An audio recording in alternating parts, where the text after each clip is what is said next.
Welcome once again, friends, to another episode of the Scoreboard for Monday, November 15th, 2021. I'm one of your hosts, Eric Soonblad, alongside, as always, Maddie Evans. And it is a day of celebration if you are a snow sport enthusiast like we are, because if it's November 15th, that means Vail Mountain now officially open.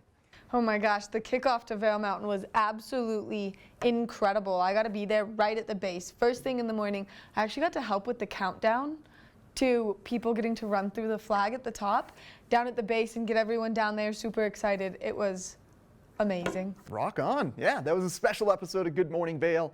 Go check that out on our website. But for now, let's get into the scoreboard, Maddie.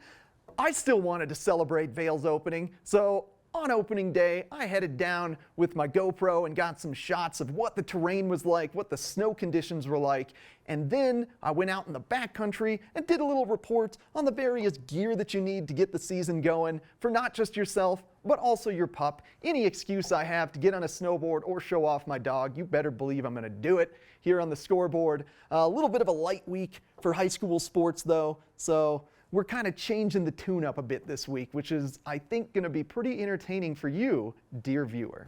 Oh my goodness. I mean, there's nothing cuter than Minnie running through the snow, so it's really exciting to get her out there, and it's exciting for me to watch, just because then afterwards I just want to snuggle her. Oh, well, you're going to love this episode of the Scoreboard, Maddie, and I think all of you out there in TV land are going to love it as well. So let's take a short little break and come back with a look at Vail opening day conditions.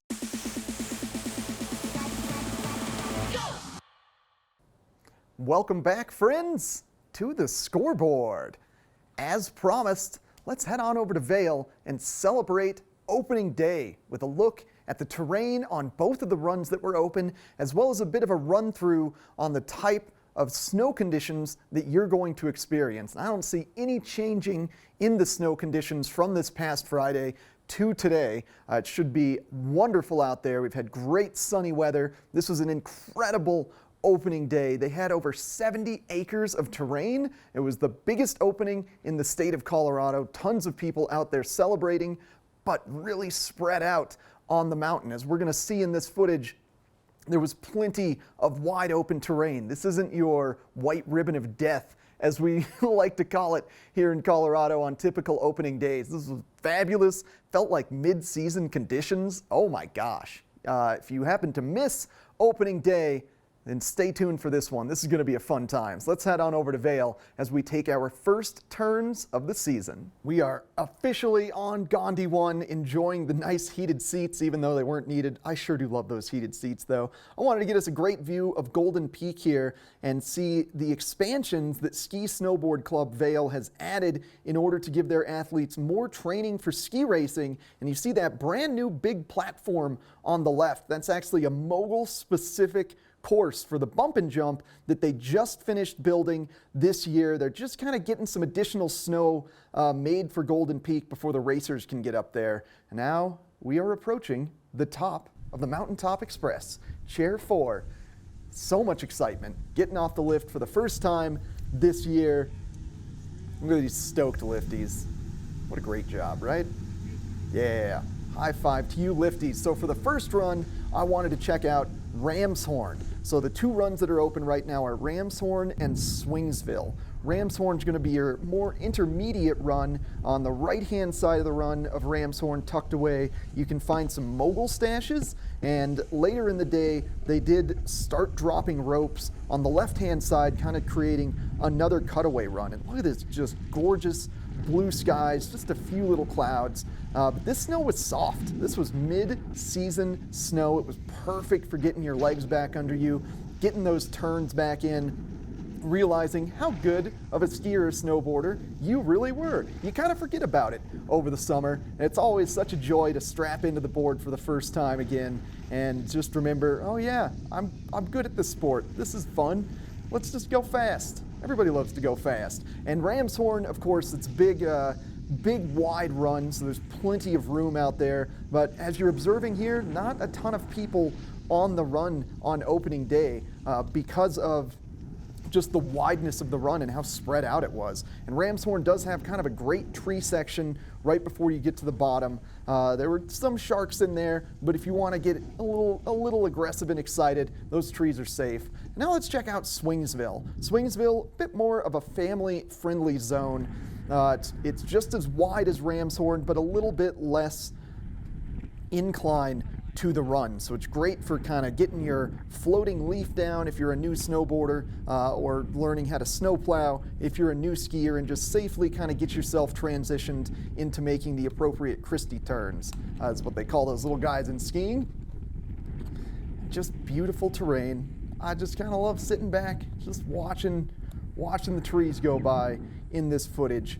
So big thing to emphasize for Vail, if you're not an advanced person, they do have Swingsville open for you. We are approaching the family zone right now. It's well marked, a nice big wooden entry, big signs denoting it. And if you're experienced in going in here, just be chill. Stay cool, everybody. Don't go crazy in the family zone. I like to take big, wide Euro carve turns where you're kind of touching your chest or your butt to the snow. Just big, long turns to blow off speed. This zone, even in prime winter, I enjoy kind of taking a tuck in here and just taking big, long, slow turns. But not a ton of people.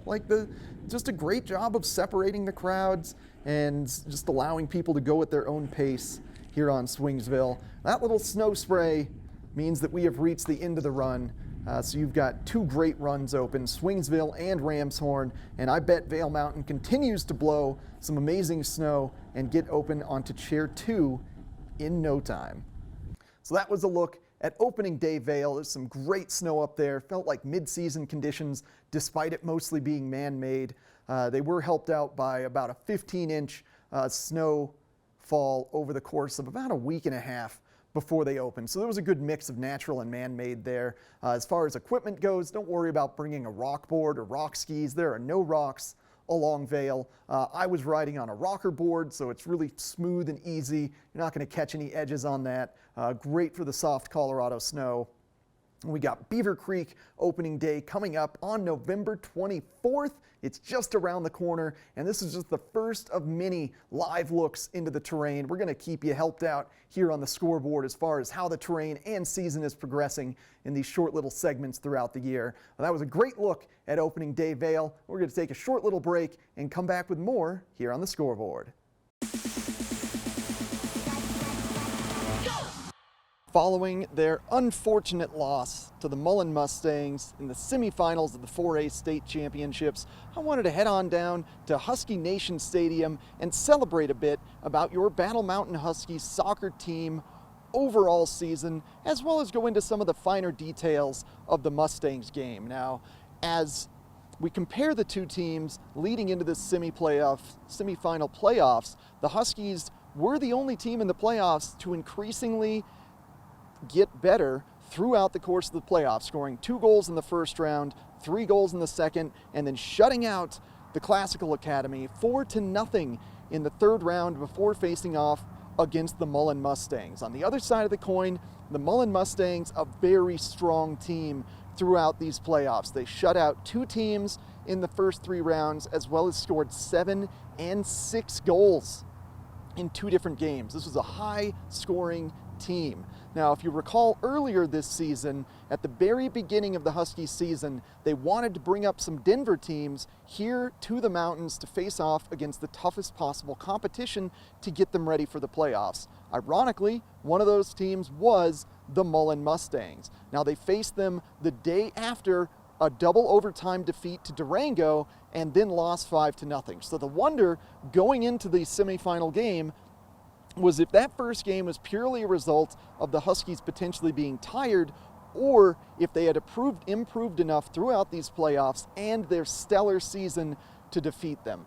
Now, unfortunately, the Mullen Mustangs goalie, Andrew McGrath, was playing like fire on Wednesday evening. Joseph Fernandez tried a couple times in the 27th minute of the game, couldn't put it home. Mullen ended up winning 3-0 Wednesday evening down in Aurora in Denver to get the Huskies out of the playoffs and end their season. But this was a season of absolute celebration. The Huskies came in with 19 seniors, and some of these seniors grew up playing together since elementary school. We're talking Sam Kuntz, Bryant Ramirez, Brian Chavez, and then of course goaltender Cruz Ramirez, the fraternal twin of Bryant Ramirez. Now these senior leaders have done a great job building a foundation for the future of the Huskies soccer team. And of course, Coach David Cope isn't going anywhere. And he stressed how much this Huskies team has become a family over the course of this season and over the course of their soccer careers, and how much that's going to transcend into next year's team. The Huskies recently have been known for getting some early exits out of the playoffs, but this year, despite their exit from the playoffs, that's not the case whatsoever. They just beat the Classical Academy 4-0. This was a long-standing foe for them, whom they lost to earlier in the season. So defeating them, that is a great watershed moment for the Huskies, showing that they can indeed defeat these bigger, higher-ranked front-range teams. They just ran into an opponent in Mullen that was bigger, stronger, faster, more physical, played a great long game, and was quite physical on the ball. Didn't allow the Huskies to complete their mini one-touch passes, their great wings streaking down the sidelines, kicking the ball to the front of the net, getting that great rebound goal from Sam Kuntz that we saw so many times over throughout this year. Bryant Ramirez never got time in the slot or at the point to put home one of his classic snipe goals that, again, we saw so much this year. So it was really less a matter of the Huskies not rising to the occasion and more a matter of just running into an absolute powerhouse of a team in the Mullen Mustangs. But there's a ton to celebrate from this year. I look at names like Sal Sinaloa, who throughout the course of the year, mainly on the bench or kind of quiet, or Leo Soto. They were doing great throughout the season, but in the playoffs really stepped up against the Classical Academy. Leo Soto had 2 goals. That was huge for him. And that's just showing how much leadership is transcending on the Huskies from their seniors down to their lower classmen. Now, this is a bright future ahead for the Huskies. We're going to be meeting with players throughout the course of next week. You can see that on the scoreboard, but we're celebrating Vail's opening day today, so I thought, why not celebrate your Battle Mountain Huskies soccer team? They did a great job. Huge shout out to David Cope and all of the Huskies for a wonderful season. You guys were an absolute pleasure to cover, and I can't wait for many more seasons watching you succeed. Welcome back to the Scoreboard. I'm one of your hosts, Maddie Evans. Now, we've been getting everyone super excited about winter coming and winter being upon us. Now that we're on November 15th, it's that time of year to get out there and enjoy the snow. Eric's going to give us some great tips and tricks in staying safe, warm, and getting your puppy prepared for the backcountry. Let's take a look. With Vail celebrating opening day, I wanted to take some time and get into some winter focus now. Sports are on a bit of a mid-swing as a result of playoffs being over for our teams here in Eagle County and the winter season not quite getting kicked off for sports. So this is an opportunity for me to showcase something that I truly love, and that is splitboarding in the backcountry with my little golden mini. She absolutely goes crazy for splitboarding, but it is a heck of a sport. There is a lot involved in splitboarding, so I just wanted to take today and come to one of my ultimate favorite spots just over in East Vail and run through all of the equipment that goes inside of my splitboarding bag here. Now, this bag is great because it's not just a bag, it's also an avalanche vest. So you can actually put an airbag in this. It's got room for water. You can put your collapsible poles on the outside of it if you're a snowboarder, and it's real tight to your body, just like a vest would, rather than a big hanging backpack. It's also got this great avalanche strap here that helps it stay on in case you do tumble or get caught in a slide. This little belt stays very secure, unlike straps of backpacks or jackets that can get ripped off of you. This is gonna stay secure so your beacon can stay on your persons. That's very important when it comes to backcountry stuff. You want to avoid putting a beacon in a jacket because your jacket could get ripped off of you in a slide. That's a little known fact, doesn't get discussed too much when it comes to backcountry stuff, but keep that in mind. So let's get into it and find out what is in my bag and all of the gear that I've got for splitboarding. So first off, how many gloves do you think it takes to go properly splitboarding? If your answer was 1, you'd be wrong. If your answer was 2, you'd be getting closer. The correct answer is 3. I have 3 pairs of gloves with me at all times when I'm splitboarding. That's because as you're going uphill, your hands are gonna sweat and they're gonna get cold, and you don't wanna spend the time removing the skins, getting your snowboard built or your skis in downhill mode with cold hands, because the ride down is going to end up being absolutely miserable. So I've got thin liner gloves if it's a little bit warm and sunny out for the uphill. If it gets a little colder, I've got these slightly thicker dog walking gloves from Hestra, and then for the downhill, I've got these great fully leather gloves from Burton Snowboards, AK leather tech gloves. If you're curious, these things are the bee's knees. They've got pre-curved kind of finger grips, they're pre-broken in, they're comfortable, they're waterproof, they're leather, they're stylish, they're low bulk, wonderful stuff. So make sure, even if it looks like it's a nice day, weather can turn quickly in the backcountry, so it's all about gloves and layering. 3 pairs of gloves. And then for goggles, that's right, I don't just have 1 pair of goggles. All right, that'd be silly. Why just 1 pair of goggles? What are we doing here? So when it comes to goggles, I have these great Oakley snow shades for going uphill. They've actually got snowboard, ski, snow-specific lenses in them, the Oakley Prism lenses, so it just helps give you great contour in the snow. But sunglasses so that your face isn't getting hot when you're going uphill. It's all about heat and cool management when you're in the backcountry. And then when it's time to go downhill, that's when I switch over to a pair of goggles. And in my opinion, the best goggles for the job are going to be a pair of Anons that have magnetic technology in them, because it's very easy to change lenses over. The lenses just snap right out, snap right back on. So I've got this nice hard case with a flat light lens, keep a highlight lens on the goggle. These guys go nicely into the bag, low bulk, great goggles. Check out some Anon with magnetic technology. These are the M4s, if you're curious about them. They're absolutely great. And that kind of does it in terms of the extra outerwear that I carry with me. And I love my dog Minnie. Look at her just chilling here.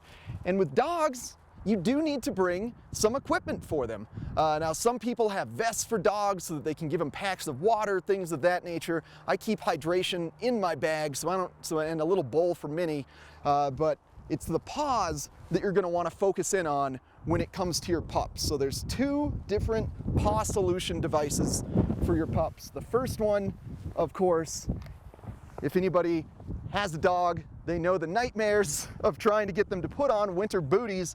But yes, winter booties are great to protect their paws, and I utilize these in kind of the early or the late season when it's hard ice conditions, so mainly not to cut up her paws. They also do a good job to keep snow from getting inside her little toes. Minnie here has some very furry paws, don't you, little love bug? So they are very prone to getting snow built up in them. And while yes, the booties will protect against snow getting into your dog's paws, what's not going to be good for the booties in deep snow is that your dog's legs are going to sink in the snow, and then as they pull them out, the booty can get stuck. And I keep mentioning rough wear because these are incredible booties. They've actually got Gore-Tex and Vibram rubber soles, so your dog can keep grip. Some dogs don't feel comfortable in boots, so they don't necessarily maintain the same grip that they would have with their paws. So these Vibram rubber outsoles really help out with the paws and the dog booties. Now, when it comes to deeper snow, winter conditions, you can't beat Musher's Secret Paw Wax. It does a great job of moisturizing the pads of their paws, and it allows snow to just kind of slough off from in between their toes, because there's nothing worse for a pup than getting a ton of snow built up in their paws, and then it ices over, and then they're just biting at them, and we don't like that, do we, Minnie? Yeah, she is not a fan of having to bite at the paws, and you got to stop as a dog dad and then try to get the snow out of the paws, and that doesn't make her happy. Oh, thank you, love. Dad helping out makes her happy, though. Yeah, good girl. So with all of that, you can get ready to go splitboarding and find your next adventure. The final thing I do want to touch on revolves around headwear, helmets. That's right, helmets still very important for the backcountry because you never know when you're going to get caught in a slide, when avalanche conditions are going to occur. So what I like to use for a helmet is a bit of a sturdier helmet than you would find for resort riding. Now you've got two different variations of helmets. You've got in-mold helmets where the inside foam is molded along with the outer plastic. They're a little bit thinner, lighter weight. For backcountry, I like to go with kind of a dual density helmet where it's got a nice thick outer layer, very hard, very strong, and then the inner foam is kind of glued in to that outer layer. This helmet is a Sweet Protection helmet, very comfortable, great brand out of Norway. Good stuff, look into Sweet Protection. They also make some carbon helmets if I'm ever doing extreme backcountry, not kind of side country like this, where there's risk of rocks or cliffs or things like that. So carbon fiber outer helmet, awesome stuff, very protective. And on the uphill, I just like to strap the helmet onto the backpack and away we go.